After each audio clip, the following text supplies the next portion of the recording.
കഴിഞ്ഞ 3 വർഷമായി ആ കുട്ടിക്ക് ചുമയുടെ മരുന്ന് സ്ഥിരമായി റെഗുലറായി കൊടുത്തുകൊണ്ടിരിക്കും. നമ്മൾ കുട്ടികളെ ആരോഗ്യത്തോടെ വളർത്താനാണോ അതോ രോഗിയാക്കാനാണോ ശ്രമിക്കുന്നത്? കൊച്ചു കുട്ടികൾക്ക് സ്ഥിരമായി മെഡിസിൻ കൊടുക്കുന്ന ആളുകളുണ്ട്. ചില പേരൻസ് ഒക്കെ കരുതുന്നത് എന്തോ വലിയ കാര്യങ്ങൾ ചെയ്യുന്നു, ഞങ്ങൾ കുട്ടികളെ നന്നായി നോക്കുന്നു എന്നൊക്കെയാണ്.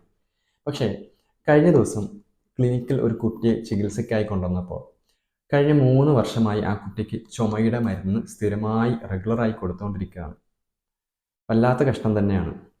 നമ്മൾ കുട്ടികളെ ആരോഗ്യത്തോടെ വളർത്താനാണോ അതോ രോഗിയാക്കാനാണോ ശ്രമിക്കുന്നത്? തീർച്ചയായിട്ടും നമ്മൾ മനസ്സിലാക്കുക. സ്ഥിരമായി കുട്ടികൾക്ക് മരുന്ന് കൊടുത്ത് പ്രാക്ടീസ് ചെയ്യുമ്പോൾ തീർച്ചയായും അവർ രോഗിയായി മാറാനാണ് സാധ്യത കൂടുതൽ. ഞാൻ ഈ പറഞ്ഞ കേസിൽ 3 വർഷമായി മരുന്ന് കഴിച്ചിട്ടും ആ കുട്ടിയുടെ ചുമ മാറിയിട്ടില്ല. അപ്പോൾ എങ്ങനെയാണ് ആ കുട്ടിയെ സംരക്ഷിക്കുകയാണെന്ന് നമുക്ക് പറയാൻ പറ്റുക? ഇവിടെ നമ്മൾ മനസ്സിലാക്കേണ്ടത്, ഓരോ മരുന്നും സ്ഥിരമായി കഴിക്കുമ്പോൾ കുട്ടികളുടെ ഇമ്മ്യൂണിറ്റി നഷ്ടപ്പെടുന്നതിലേക്കാണ് പോവുക.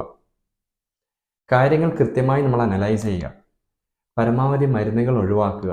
സ്ഥിരമായി മരുന്ന് കൊടുത്തിട്ടും രോഗം മാറുന്നില്ലെങ്കിൽ മറ്റേതെങ്കിലും ചികിത്സ തേടുക. അതല്ലെങ്കിൽ എന്തെങ്കിലും ഓൾട്ടർനേറ്റീവ് ആയിട്ടുള്ള മാർഗ്ഗങ്ങൾ നോക്കുക. നമ്മളിവിടെ അപ്ലൈ ചെയ്യുന്നത് അക്യൂപങ്ക്ചർ ട്രീറ്റ്മെൻ്റ് ആണ്.